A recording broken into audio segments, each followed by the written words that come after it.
A young girl sitting in a classroom flips out and starts breaking chairs.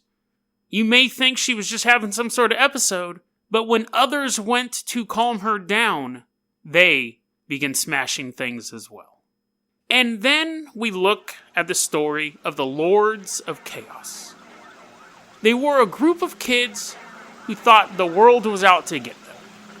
So they decided to strike first. Today on Dead Rabbit Radio.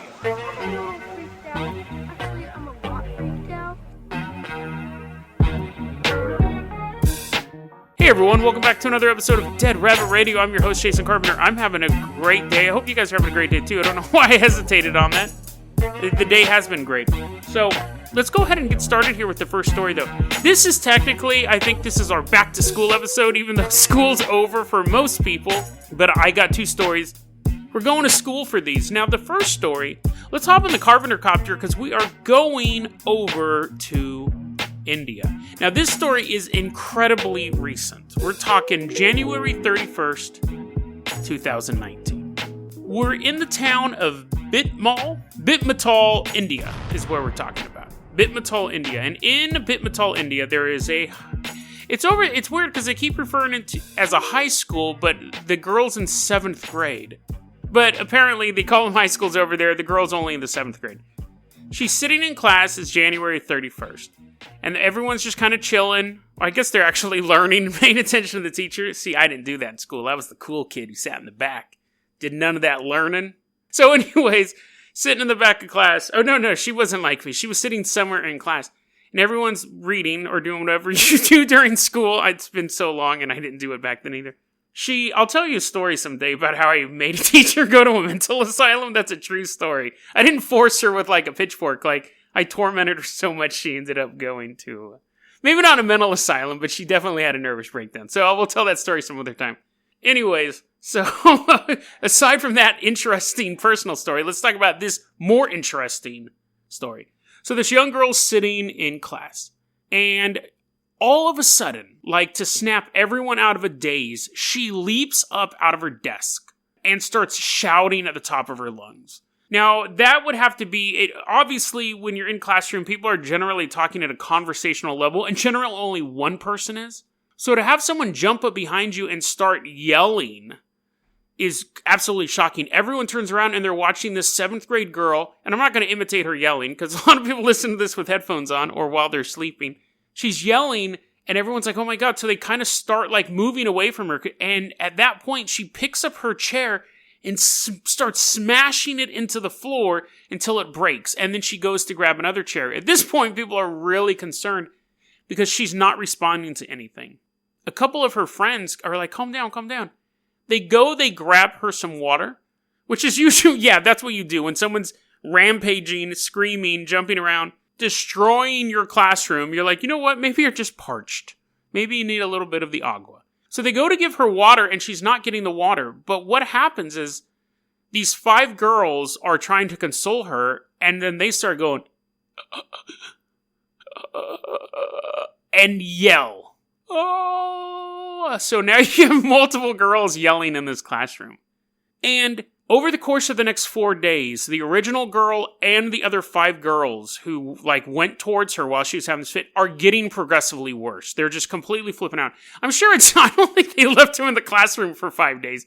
I'm sure at some point the principal's like, get them out of here. So they're like riding the bus home. They're like tearing the bus up. They get out of the bus. They're like destroying the bus stop. They're like destroying hedges and stuff like that. Just screaming the whole way home. Didn't call the parents. Didn't let them know what's happening. Girl just gets off the bus, walks home. The mom's like, how was your day at school? Oh, smashing a recliner. The mom's like, oh, one of those days. I remember high school.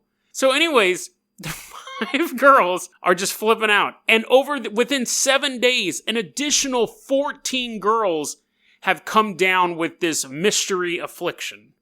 Nobody knows what it is. Obviously, people have some theories.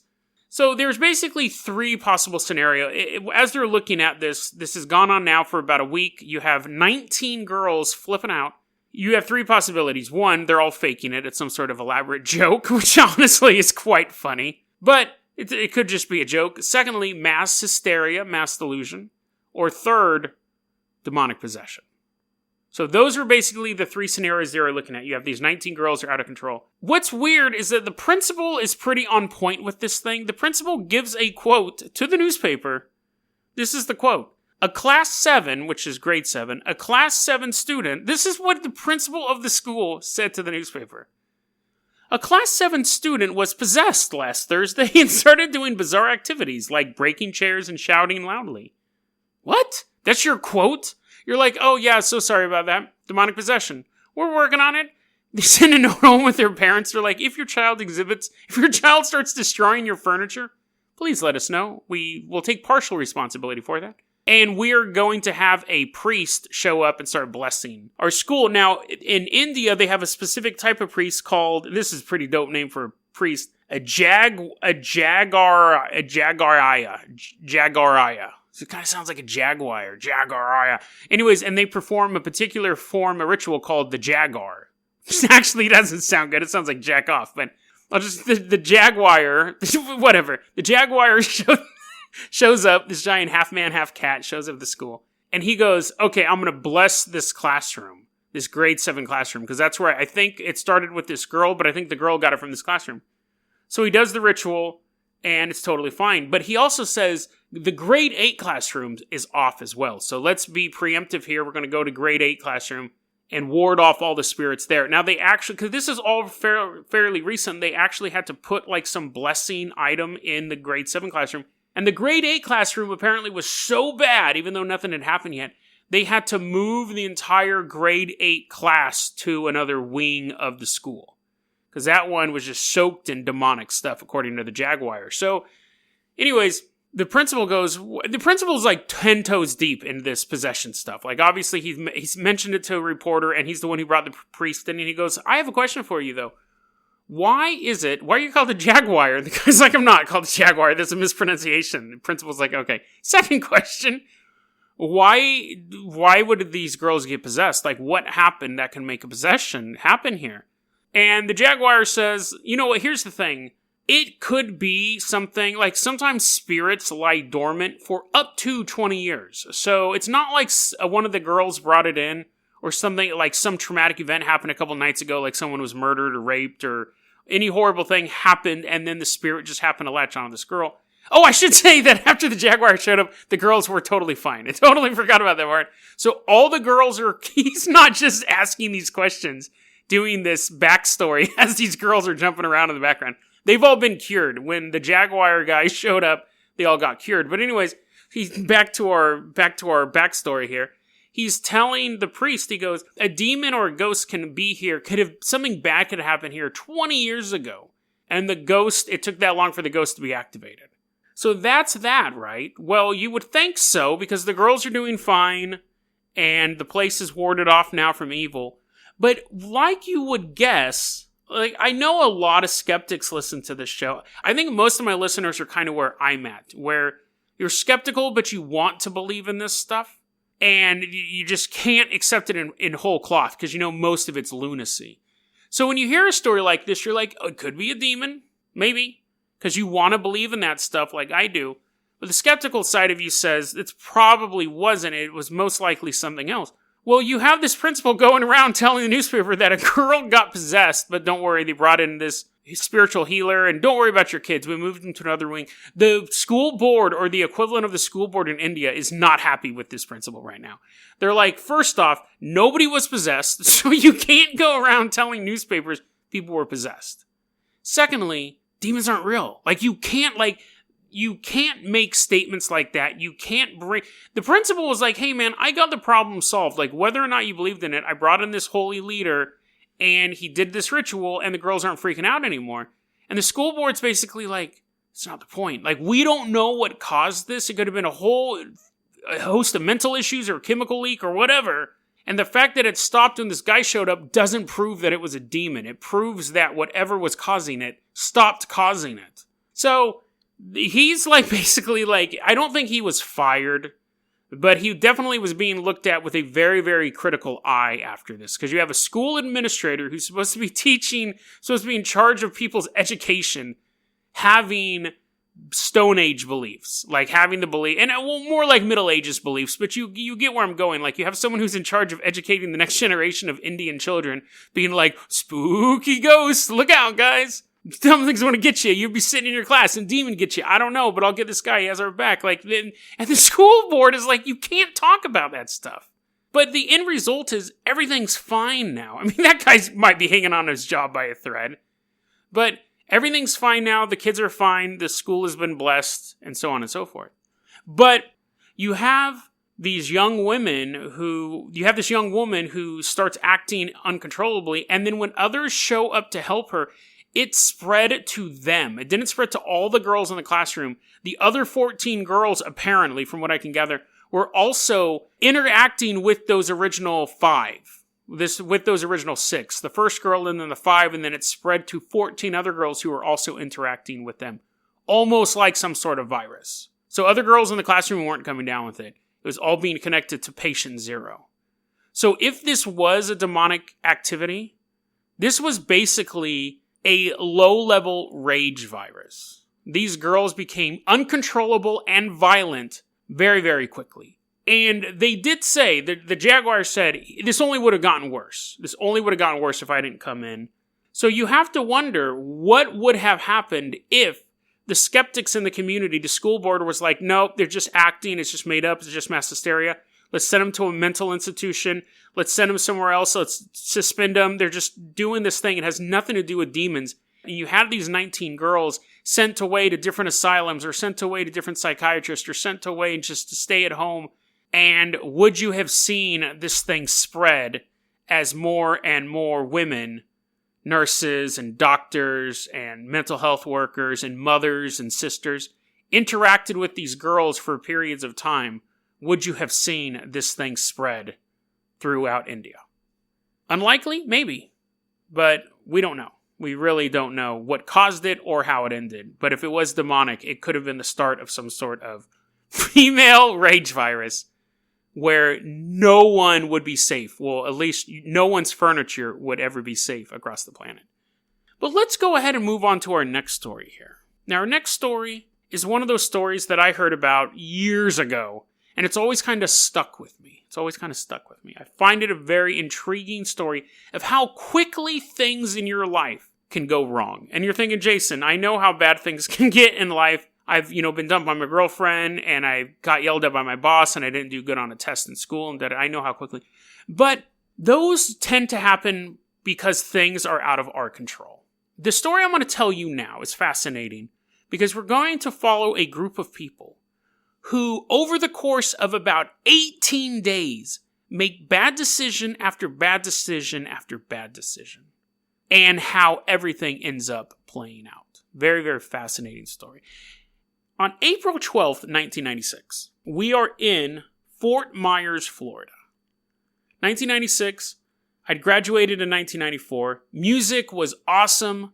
Britney Spears was topping the charts, or maybe not, but she was around. She existed in she still exists now. But anyways, music was cool. Sega Genesis rocked the world.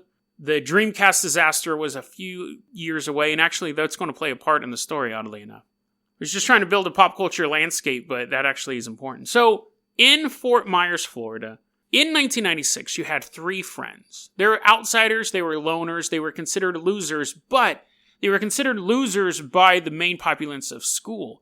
Among their own subculture of the hardcore, like, gothic kids who, like, listen to metal. And I know goths don't listen to metal, but I'm trying to describe it how a jock would look at these guys. These guys were total losers. But in their own, like, subculture, their own dark, twisted subculture, they were the leaders. So you had Kevin Foster, and then you had his 2 cronies, Pete and Chris. And Kevin basically ran the show with these guys. He was the cool one. He was the one who took charge. He was the one who didn't let anyone push him around. I was not one of these guys, but when I was reading their story, and like I said, I read it years and years ago, there's a lot of elements that were very familiar to me. Just hanging out with your buddies, going to Denny's, going to any restaurant that was open 24 hours a day, talking about girls, talking about video games, talking about life, and all like how philosophizing you are, even though you're only like 17 or 18 years old. You got it all figured out. You know everything. And staying up late at night, watching movies, watching MTV, playing video games, hanging out with your bros. And you wanted to do two things.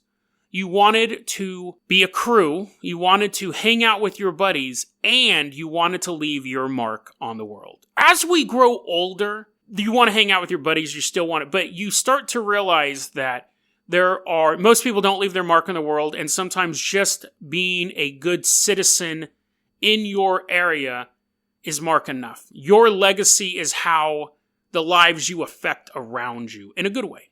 I've known a lot of people who were involved in gang activity, who did a lot of illegal stuff, now have wives and kids, own their own business, or are a very successful employee for somebody else's business, and their legacy is that now they are good people.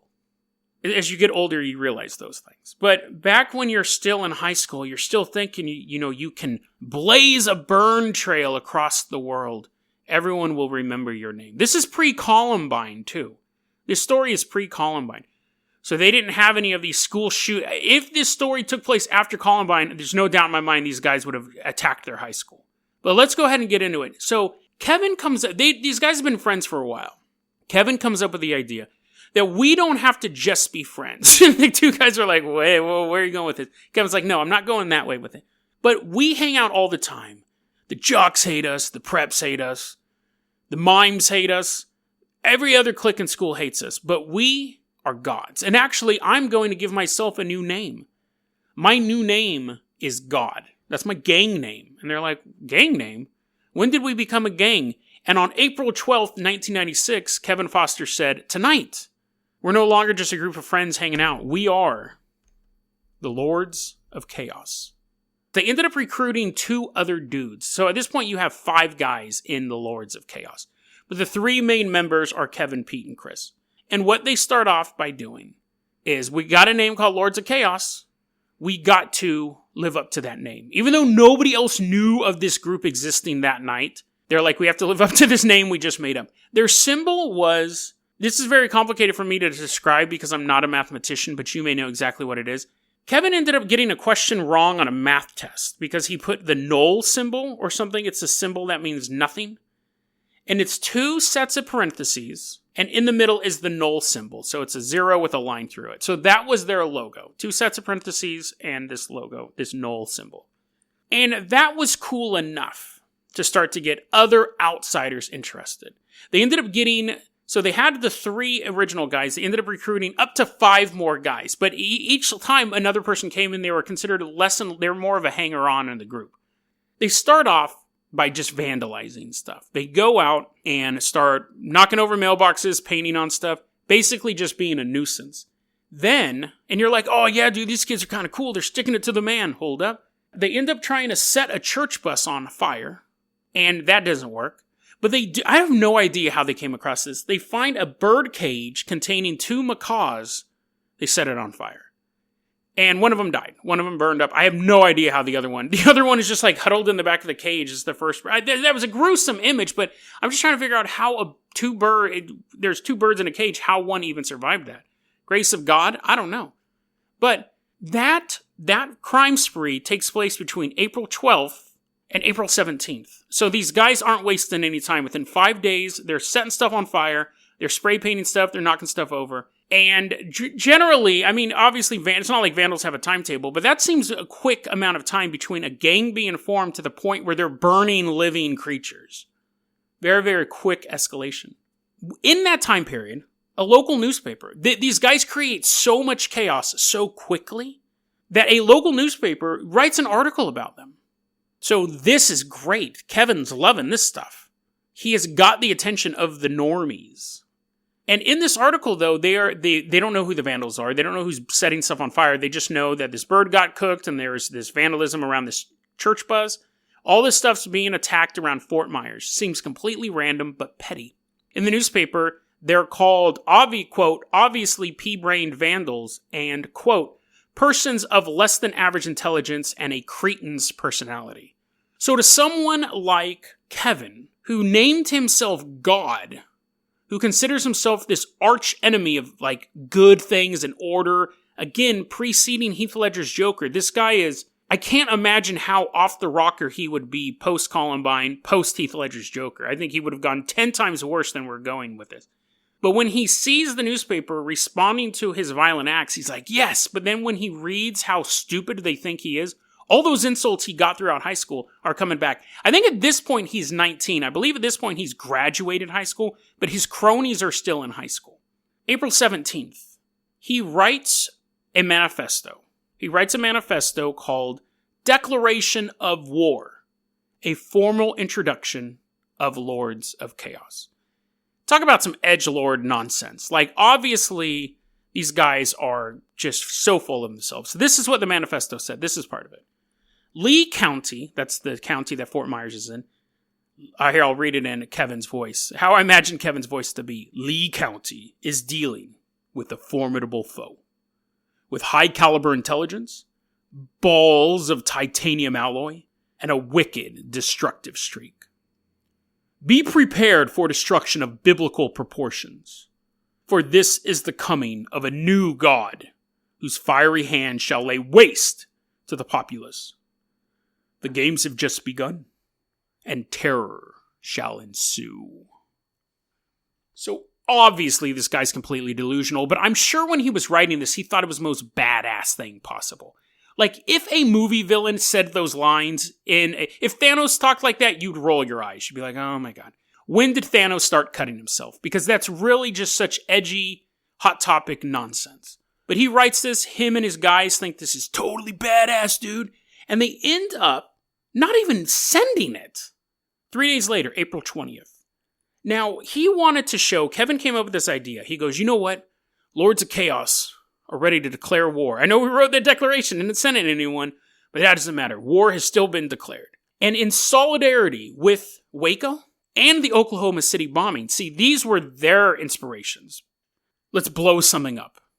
We're going to do this in solidarity with them. Now, both of those events happened on April 19th. So they were a day late, but the spirit was there. I was there with you in spirit, David Koresh. I was there in you in spirit, Timothy McVeigh.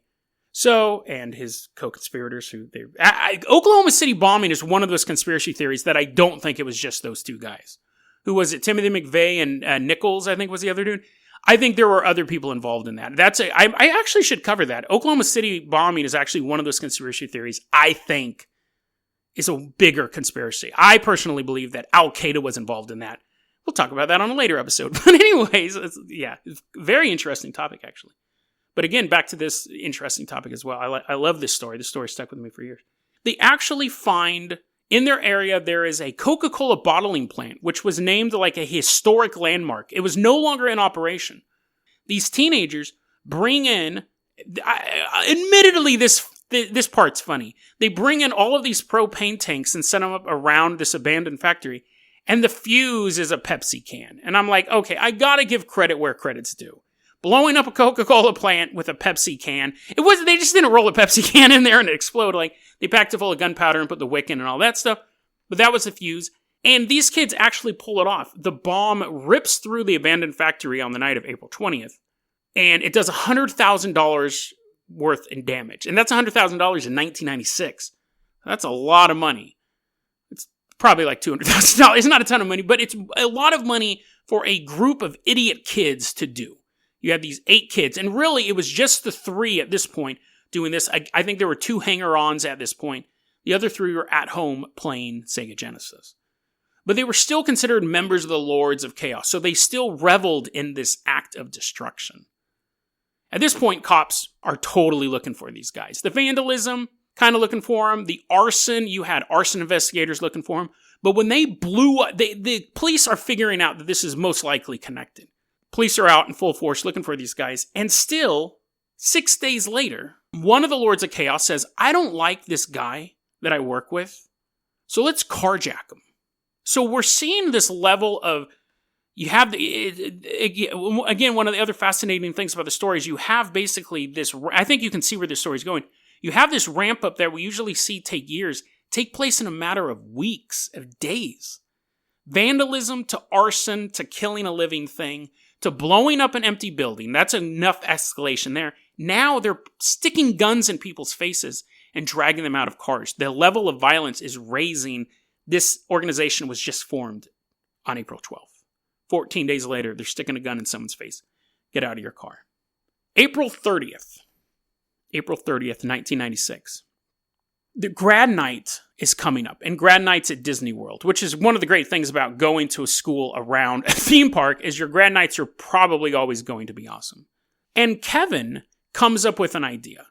We are all going to crash grad night, but we got to have nice clothes to do it. We can't be wearing these grungy clothes with all this like dark imagery and stuff like that, all these chains. Let's get some nice clothes. We'll sneak into grad night. And the other guys are like, we could just buy tickets. He goes, you guys just buy tickets if you're actually graduating this year. I already graduated. So I'm going to go with you. We're going to sneak into the grad night. Then I'm going to steal a Disney character's costume. Again, super elaborate Joker level stuff. I'm going to steal a Disney character's costume, come in with a shotgun, a couple of firearms, and I'm going to shoot every minority that I see.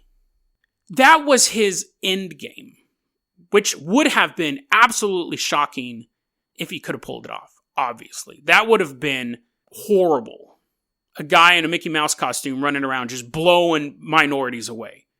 Would have totally changed a lot of things in 1996. It would change stuff now, but we've had so many mass shootings that unfortunately we've started to be like, blah. But in 1996, it would have been a brand new phenomenon. And adding in the theatrics to it would have just shocked people. Obviously, they weren't able to get away with it. Because what happens was they couldn't even steal the clothes. So you have these guys that are actually pretty good at committing violence, but all other crimes they suck at. They got a smoke grenade from a army surplus store. They went into a retail store to get some clothes, pulled the pin on the grenade, chucked it. It didn't go off, so they didn't have the smoke cover, so they weren't able to crash grad night, thankfully. But what they do is they can't steal the clothes. So they say, you know what we should do? Let's just go to the high school and just trash it. Let's trash the high school. So they break into the high school, and they tried starting a fire. Didn't work. They're pretty 50-50 on their stuff. They do end up stealing some stuff from the high school. This is something only high schoolers steal, because they want to have the thrill of the steal. Latex gloves, you can't buy those. A fire extinguisher, 2 staplers, and a bag of canned peaches. So I'm imagining it's just a bag with a bunch of canned peaches in it, because otherwise that's kind of an oxymoron, a bag of canned peaches. But they successfully steal this stuff. Well, they get it out of the building it was in. They come outside, and right then, as they're standing outside the school, their band director, Mark Schwebs, pulls up in his car. And he's like, what are you guys doing here? It's late at night. We don't have class. You're not in the band. I recognize you two. He didn't recognize Kevin. He didn't recognize Peter, Chris, but he recognized 2 of the other Lords of Chaos. And he says, I recognize you guys. And I don't know what you guys went up to, but I know those aren't your canned peaches. So he takes the peaches and the fire extinguisher, and Mark Schwebs turns to them and says, you two that I recognize, again, I don't know you guys aren't giving me your names, but you two, expect a call from the police tomorrow. He throws the stuff in his car and drives away. Now, Mark Schwebs is a young man. He's 32 years old. He's a band director. And he's not thinking anything of it. Some hooligan kids broke into the school. He didn't know they started a fire, had no idea who these guys were. Just recognized 2 of them from school. But as he's driving away, Kevin looks at him and says, someone's got to die tonight. They go to the house. They find his name is unlisted, but they're able to find his address in a phone book or some sort of phone directory. They go to his house, and Kevin has a shotgun. And you have 3 kids who show up at the shooting. One is driving. One's job is to knock on the door, and Kevin is going to shoot him.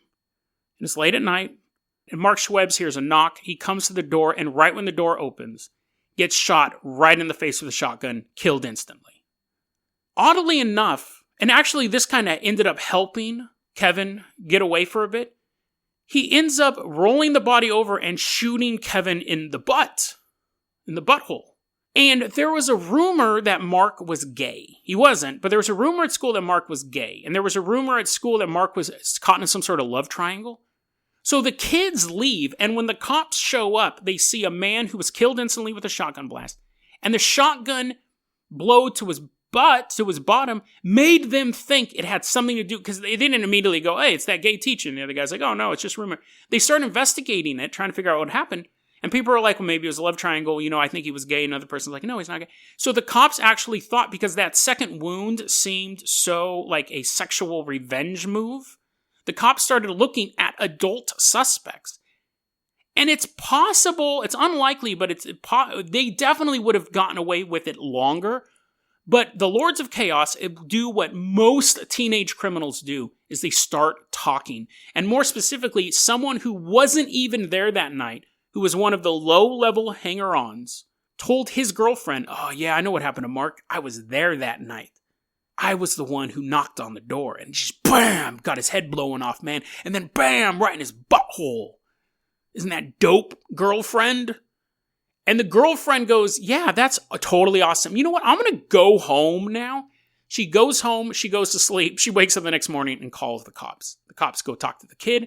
They quickly find out he wasn't there.